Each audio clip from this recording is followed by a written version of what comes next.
ス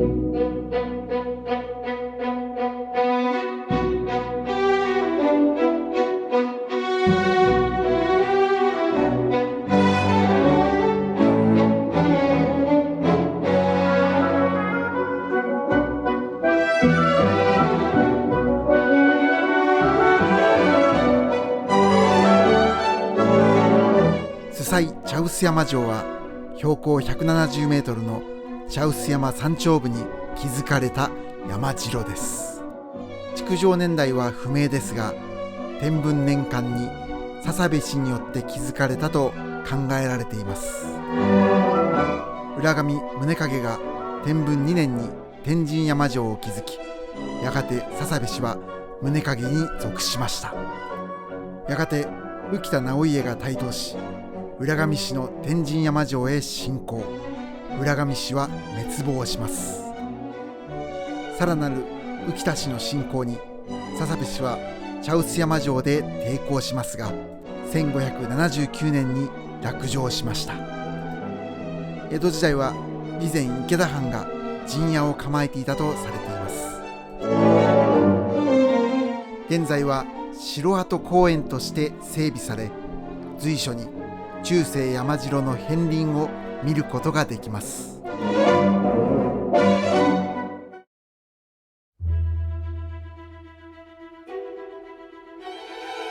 スサイ茶臼山城の主閣部分には現在2層の模擬天守が建てられています。展望台として吉井町の眺望を楽しめます。城まで車で簡単に登ることができます。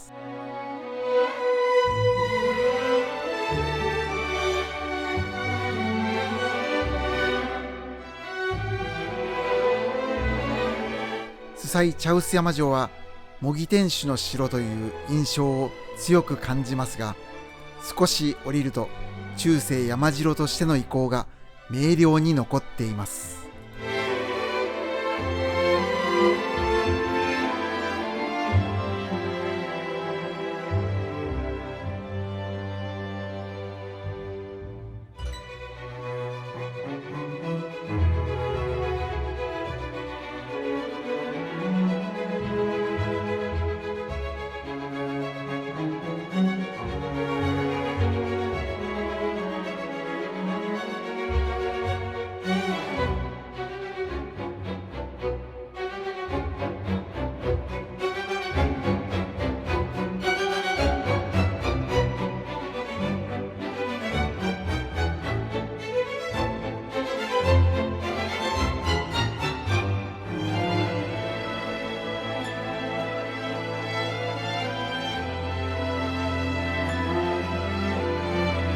縦堀は数十メートルにわたって築かれたものがあり、実際に登って体験することができます。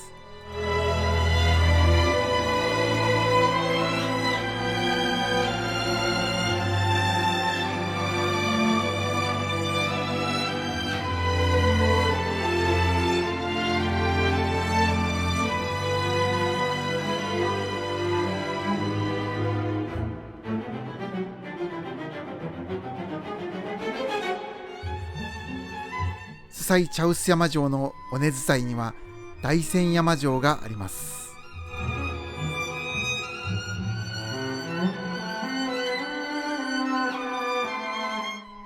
茶臼山城との関連性は不明な部分が多いですが、多くの素晴らしい遺構が残っています。